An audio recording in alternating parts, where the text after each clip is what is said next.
ಯೋಜನಾ ಅಂತ ಅಂದ್ಬಿಟ್ಟು ಒಂದಿದೆ. ಅದು ಒಂದು ಲೈಫ್ ಇನ್ಶೂರೆನ್ಸ್. ಲೈಫ್ ಇನ್ಶೂರೆನ್ಸ್ ಅಂತ ಅಂದ್ರೆ ಯಾರಾದ್ರೂ ಇನ್ಶೂರ್ಡ್ ಪರ್ಸನ್ ತೀರು ಹೋದ್ಮೇಲೆ ಆ ದುಡ್ಡು ಅನ್ನೋದು ಒಂದು ಅಮೌಂಟ್ ಅನ್ನೋದು 2 ಲಕ್ಷ ತನಕ ಇರುತ್ತೆ. ಅದು ನಾಮಿನಿ ಬರುತ್ತೆ. ಸೊ ಇದು ಬಂದ್ಬಿಟ್ಟು ಎವ್ರಿ ಇಯರ್ 436 ರೂಪೀಸ್ ನಿಮ್ಮ ಪೋಸ್ಟ್ ಆಫೀಸ್ ಅಲ್ಲಾದ್ರೂ ಆಗಿರ್ಲಿ, ಬ್ಯಾಂಕ್ ಅವ್ರಲ್ಲಾದ್ರೂ ಅಲ್ಲಿ ಮಾಡಿಸ್ಕೊಬಹುದು.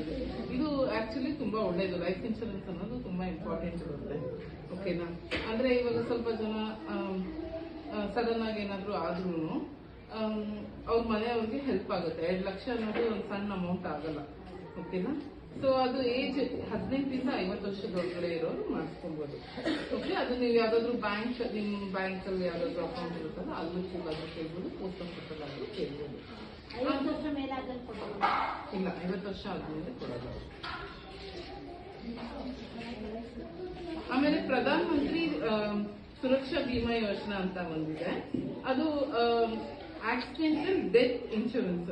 ಬೈ ಮಿಸ್ಟೇಕ್ ಆಗಿ ಆಕ್ಸಿಡೆಂಟ್ ಆದವರಿಗೆ ಆ ಇನ್ಶೂರೆನ್ಸ್ ಅಪ್ಲಿಕೇಬಲ್ ಇರುತ್ತೆ. ಅದ್ರ ಕವರೇಜ್ ಕೂಡ 2 ಲಕ್ಷ. ಇದೆಲ್ಲ ಗವರ್ಮೆಂಟ್ ಇನ್ಶೂರೆನ್ಸಸ್, ಸುಮ್ಮನೆ ನಿಮ್ಗೆ ಇನ್ಫಾರ್ಮೇಶನ್ಗೆ ಅಂತ ಹೇಳಿ ಕೊಡ್ತಾ ಇರೋದು. ಆಮೇಲೆ ಅದಕ್ಕೆ ಇಯರ್ಲಿ ಬರೀ 20 ರೂಪಾಯಿನೇ ಕಟ್ಟಬೇಕು. ಅದನ್ನು ಕೂಡ ನಿಮ್ ಬ್ಯಾಂಕ್ ಇದರಲ್ಲಿ ಮಾಡಿಸ್ಕೊಬಹುದು. ಅದ್ರ ಏಜ್ ಲಿಮಿಟ್ ಆದ್ರೆ 18 ವರ್ಷದಿಂದ 70 ವರ್ಷ ತನಕ ಇದೆ. ಓಕೆನಾ? ಸೊ ನೆಕ್ಸ್ಟ್ ಒಂದು ಬಂದ್ಬಿಟ್ಟು ಅಟಲ್ ಪೆನ್ಷನ್ ಯೋಜನಾ ಅಂತ ಅಂದ್ಬಿಟ್ಟು ಒಂದಿದೆ. ಅದು ಅಟಲ್ ಪೆನ್ಷನ್ ಯೋಜನಾ ಅಂದ್ರೆ ನಾನ್ ಗವರ್ಮೆಂಟ್ ಎಂಪ್ಲಾಯೀಸ್, ಅಂದ್ರೆ ಅವ್ರು ಗವರ್ಮೆಂಟ್ ಎಂಪ್ಲಾಯೀಸ್ ಇರ್ಬೋದು, ಅವ್ರಿಗೆ ಮಾತ್ರ ಅಪ್ಲಿಕೇಬಲ್ ಇದೆ. 18 ವರ್ಷದಿಂದ 40 ವರ್ಷದವರೆಗೂ ಇದೆ. ಅದು ಪೆನ್ಷನ್ ಪ್ಲಾನ್ ಇದೆ. ನಿಮ್ಗೆ ಎಷ್ಟು ಬೇಕಾದ್ರೂ ಸೇವಿಂಗ್ಸ್ ತರ 1000 ರೂಪಾಯಿ, 2000 ರೂಪಾಯಿ, 3000 ರೂಪಾಯಿ, 4000, 5000 ತನಕ ಇದೆ. ಅದು ನಿಮ್ಗೆ ಪ್ರತಿ ತಿಂಗಳು ನೀವು ಕಟ್ಕೊಂಡು ಹೋಗೋದು. ನಿಮ್ಗೆ 60 ವರ್ಷ ಆದ್ಮೇಲೆ ಅದು ನಿಮ್ಗೆ ಬರುತ್ತೆ. ಓಕೆ, ಮಿಡ್ಲಲ್ಲಿ ಇಲ್ಲ,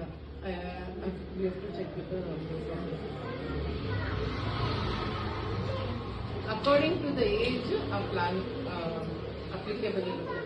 Some people 18 ವರ್ಷದವರು ಇರ್ತಾರೆ, some people will be 39, 40. So depending on the age, what amount you'll get to know in the post office or bank only. So ನಿಮ್ಗೆ ಇವಾಗ ನಿಮ್ಗೆ ಮಾಡ್ತಿರೋ ಇನ್ಶೂರೆನ್ಸ್ ಬಗ್ಗೆ ಏನಾದ್ರೂ ಡೌಟ್ ಇದ್ರು ನಾನು ಕೇಳ್ಬೋದು. ನಿಮ್ಗೆ ಅರ್ಥ ಆಯ್ತಲ್ವಾ? ಅಡ್ಮಿಟ್ ಆಗಿರೋರಿಗೆ 500 ರೂಪಾಯಿ ಪ್ರತಿ ದಿನಕ್ಕೆ ಕೊಡ್ತೇವೆ. ಅದು 30 ದಿನ ತನಕನೂ ಕವರ್ ಆಗುತ್ತೆ.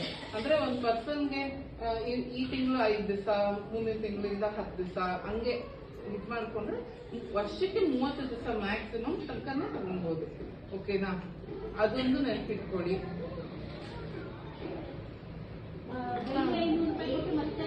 ಇವಾಗ ಇನ್ಶೂರೆನ್ಸ್ ಮಾಡಿಸ್ಕೊಂಡ್ರೆ ಯಾರಾದ್ರೂ 65 ದಾಟಿಲ್ಲ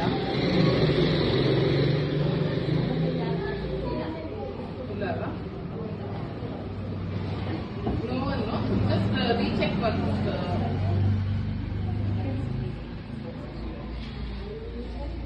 ನೀವು ಯಾವ ಹಾಸ್ಪಿಟಲ್ಗಾದ್ರೂ ಅಡ್ಮಿಟ್ ಆಗ್ಬೋದು. ಅದು ಗವರ್ಮೆಂಟ್ ಆದ್ರೂ ಆಯ್ತು, ಇದಾದ್ರೂ ಹಂಗಾಗಲ್ಲ. Waiting period 9 months. ಸೊ ಏನಾಗುತ್ತೆ, ಅವ್ರಿಗೆ ಬರುತ್ತೆ. ಓಕೆನಾ? ಅದು ಕವರೇಜ್ ಪರ್ ಫ್ಯಾಮಿಲಿ ಇರೋದು 5 lakhs. ಓಕೆ, ಅಂಡ್ ಅದು ಲಿಸ್ಟ್ ಆಫ್ ಹಾಸ್ಪಿಟಲ್ಸ್ ಅನ್ನೋದು ನಿಮಗೆ ಗವರ್ಮೆಂಟ್ ವೆಬ್ಸೈಟ್ಸ್ ಅಲ್ಲಿ ಆಯುಷ್ಮಾನ್ ಭಾರತ್ ಅಂತಂದ್ರೆ ಅದ್ರಲ್ಲಿ ಬರುತ್ತೆ. 24 hours ಅಡ್ಮಿಷನ್ ಎಲ್ಲಾದ್ರೂ ಆಯುಷ್ಮಾನ್ ಭಾರತ್ ಇದೆ. ಓಕೆನಾ? And no charges to be paid. ನೀವು ಬ್ಯಾಂಗ್ಳೂರ್ ಬಂದಕ್ಕೆ ಹೋದ್ರೆ ಯಾವುದೇ ತರ ಚಾರ್ಜಸ್ ಇಲ್ಲ. ನಿಮ್ ಆಧಾರ್ ಕಾರ್ಡ್ ತಗೊಂಡು ಹೋಗಿ ಮಾಡಿಸ್ಕೊಂಡ್ ಬರ್ಬೋದು. ಆಧಾರ್ ಕಾರ್ಡ್, ರೇಷನ್ ಕಾರ್ಡ್ ತಗೊಂಡು ಹೋದ್ರೆ ನಿಮಗೆ ಆಯುಷ್ಮಾನ್ ಭಾರತ್ ಕಾರ್ಡ್ ಮಾಡಿಸ್ಕೊಡ್ತಾರೆ. ಅಂದ್ರೆ ಒಂದು ನಿಮಿಷ ನೀರು ಕುಡಿದ್ಬಿಟ್ಟು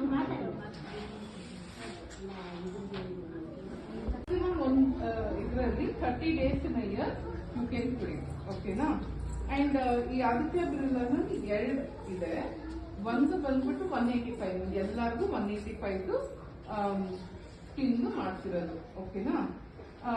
ಮತ್ತೆ ಇದರಲ್ಲಿ ಮೆಟರ್ನಿಟಿನೂ ಕವರ್ ಆಗುತ್ತೆ. ಮೆಟರ್ನಿಟಿ ಅಂದ್ರೆ ಯಾರು ಪ್ರೆಗ್ನೆಂಟ್ ಇರ್ತಾರಲ್ಲ ಅವ್ರದ್ದು ಕವರ್ ಆಗುತ್ತೆ. ಬಟ್ ಆದ್ರೆ 9 ತಿಂಗಳು ವೇಟಿಂಗ್ ಪೀರಿಯಡ್ ಇರುತ್ತೆ.